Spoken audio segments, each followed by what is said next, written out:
on bribes then, Chris, so it's going well. I'm not, I've noticed the fact that there was a chap wearing a suit to start with as Scott talked. There was Dan wearing chinos, and then there's me wearing what looks like my dad's set of cords, my golfing jumper, and I'm now going to give you a talk on tech. So yeah, hopefully I'll come across as a legitimate source of information. So there will be some of you in the room that are sort of big advocates of foam. We'll talk a little bit about what it is in a minute. But there will hopefully be some of you that have got absolutely no idea what I'm talking about. And Chris sort of alluded to that at the beginning when he said he didn't know how to use Twitter. So fingers crossed there are a few of his friends in the audience. We're going to chat a little bit about how foam can make the education that you're providing already go a bit further to educate you and to educate the people in your department. Okay, so a tiny bit about me.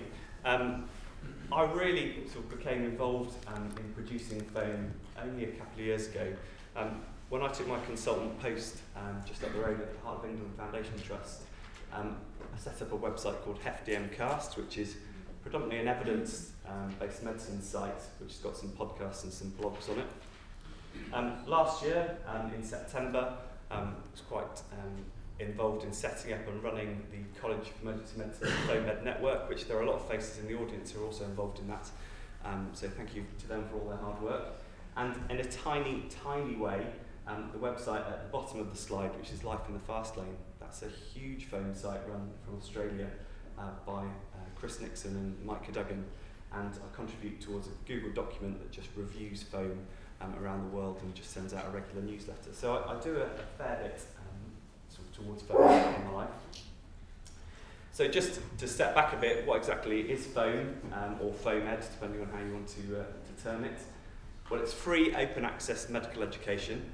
And what that means is it's educational sessions or tools that are online for anyone to access. And that can be from more informally written education in the form of blogs. It can be audio lectures in the form of podcasts. And it tends to be all tied together by the use of social media. And social media is there for two reasons. It's there to signpost new education, and it's also there so that consumers of foam can get back in touch with authors, question what they're listening to, ask further questions, and it creates a bit of an online community. It also creates a bit of awkwardness when you go into a foyer and you can't work out whether you've remembered the person standing in front of you from Twitter or from in-person meetings. We've had a few of those this morning already. Okay, so what is already out there in terms of foam? Well, the answer is a hell of a lot. There are hundreds and hundreds of blogs and emergency medicine podcasts out there that are probably on topics that you'd all like to know a little bit more about. And just to give an idea of what is out there and how many... Oh, whoops. That was brief. What is out there and examples of great work. There are three sites that I know of in this room already that are fantastic sources of foam. So Linda Dykes runs a blog from Bangor ED, and she also does some fantastic chem conferences. She does summaries of these for people that aren't able to attend the chem conferences, with the main learning points for everyone there to be able to access free and online. Ross Fisher does a presentation blog. So if this talk isn't up to scratch, it's obvious that I haven't delved into that site recently enough.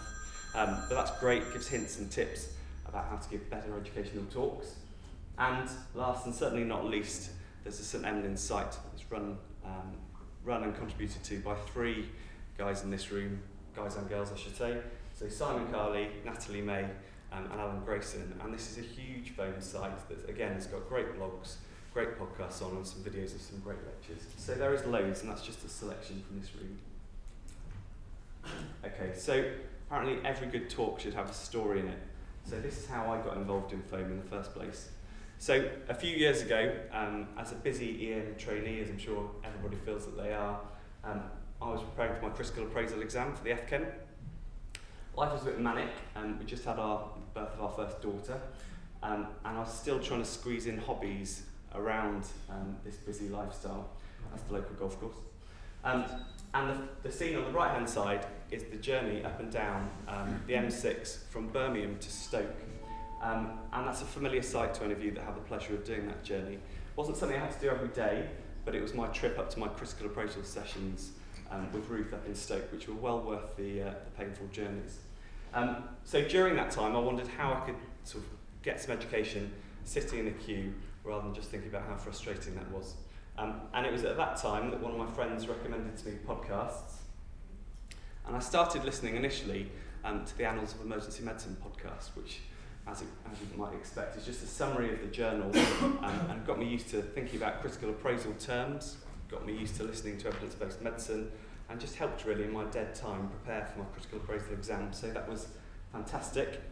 I then went on to listen to some other podcasts. So then went to the St Eminence podcast and started to listen to the critical appraisal skills podcast that I think they started off with.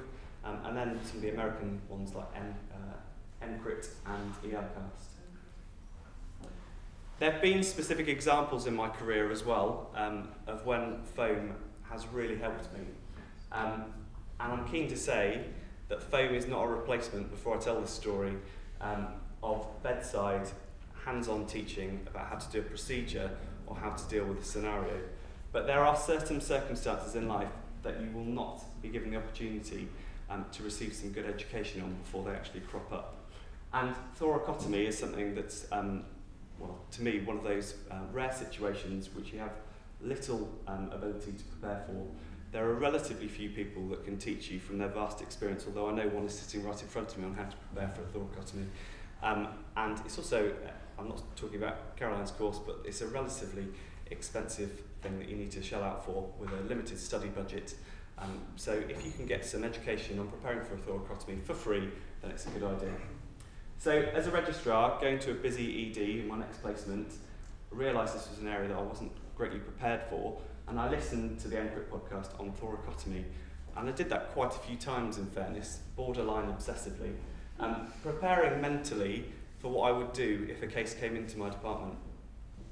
I then went to YouTube and had a look at a few videos of how it might be done, and it was a huge coincidence that a couple of weeks later, my first case in the ED I was working in came in that required a thoracotomy. It was in the middle of the night. It was about 2 minutes advance warning, no consultant around, no thoracics on site, but the preparation that I'd done using foam put me in relatively good stead, and it took what would be an extremely stressful event to be a relatively stressful event, and it went relatively well. But definitely get hands-on experience if you can, before that goes out on Twitter. Okay, what else has it done? Well, as a registrar, going to regional teaching, you always got some opinions of what was going on in different departments. You've got sort of a continuous cycle of ideas of what you would want to take to your department. But then when you become a consultant, you tend to find those opinions that you've got access to are the ones that are in your consultant office. I'm incredibly lucky at Heartlands that I work with a great bunch of consultants, and the opinions and ideas of people in my office are brilliant. But it is always useful to dip outside your department and listen to those ideas. And podcasts really give you the ability to listen to what else is going on, not only up and down the country, but across the world, and gain some ideas and possibly bring them back into your trust. And this is an example of how we've done that. So around December time, when life was getting even more stressful in emergency medicine, beds were blocking up, and everyone's racking their brains of ideas of how to sort of manage their department in a more manageable way. This podcast came out on the college sites, on the ChemFoAmed network, and it was about the attending model and how Plymouth were using the attending model to run their department. And this is something that a few of us listened to. We had a bit of a talk about it in our consultant meeting, and since we've instituted change, and we're now trialling attending during a limited period during the middle of the day. And it's fair to say that, at least from my perspective, it seems to be going relatively well, and we're getting good feedback from juniors. So it's been a sort of good way to find out what else is going on out there and to trial it ourselves. Okay, so I've taught you how I was at least a consumer of foam, but there are a huge number of benefits to being a producer of foam as well. And it could be you. You could have your 13-inch plate to take down to the Travelodge canteen. Okay, so we all spend an awfully long time preparing our teaching sessions, hours and hours, and then deliver them to possibly a classroom of about 6 or 7 people. And the feedback can be variable, but hopefully it's pretty good if we're passionate about our education. But what it is a real shame is that lecture then can't be delivered to the other people that couldn't attend. And we were talking a little bit earlier about how to release nurses for teaching. And if you can provide a platform which is a copy of your lecture that you've given for the rest of your department to access at any time, then that's a great opportunity to take up, and that's what sort of podcasts could do. Not only can people in your department listen to them, but they can be used anywhere around the world. These are just a few examples of what we've done at Heartlands to utilise foam in our working. So the first on the top left of the screen, we predominantly produce podcasts, and they tend to be on topics which come up time and time again on the shop floor. So we're doing on acute coronary syndrome, PEs, GI bleeds, collapses. And normally after you've finished sort of reviewing your juniors or your trainees' cases, you've got time for a micro teaching session. But you don't have a chance to then go into the 10 or 15 minute discussion that you want to and really sort of drill down into the nitty gritty of those cases. And it's really useful if you can have a resource that you can then point those clinicians to go and research it a little bit more, to then go and think about it more, and then to sort of find their own sources as well. And that's how we use podcasts.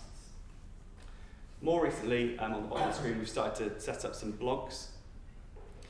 And this actually came about following a really frustrating case. And it was a pretty standard interaction, I suppose, between myself. No, sorry, I don't mean between myself. I mean between emergency medicine and trauma orthopaedics. And it was to do with discussing a septic arthritis, or certainly the potential for a septic arthritis in a patient. And the response I got was that they wouldn't come and see the patient until we got the inflammatory markers back. And if the white cell count was normal, if the ESR was normal, and if the CRP was normal, then it definitely wasn't a septic arthritis. Which obviously isn't the case, or to me obviously wasn't the case. So we started writing some blogs which sort of sum up the evidence behind these awkward cases. They can arm our clinicians to then go and have those informed discussions. And you know, I don't know whether this would ever happen, but hopefully those specialties might want to have a little look at them as well and inform their practice so the conversations never happen again. But we shall see. Finally, on the top of the screen is an example of something called a knowledge nugget. And this is not my own work, can't claim credit to it, but a fantastic ACP, an advanced care practitioner called Joe Fellows, who works in our department, sets up these nuggets, which are effectively a PowerPoint slide of the key information on certain topics. She then sends them to me and I QA them. Normally they're absolutely perfect and I don't have to tell them. She'll then put a photo of that onto Twitter and tweet it out. And I haven't put the numbers on the screen, but she literally gets thousands of people looking at these short summaries, and they're a great way of making this good bit of work go an awful lot further. Now, we don't always do everything for glory, but as a carrot to dangle, it is quite nice to know how many people are accessing your work. Now, on the college site, on the ChemFoAmed network, we encourage people to submit work to us, and then we'll publish it on our site. And that's true for multiple foam sites. I'm sure if you speak to anybody that owns it, if you've got some good education, they'll want to publish it. And on it, we put the numbers of downloads for the podcasts that people have accessed. So we've only been running since September, so this won't be as great a numbers as a lot of foam sites. But on the top right of the screen, everywhere in white is the place in which the podcast has been accessed. And on the bottom left is an idea of the sort of numbers of downloads for those podcasts.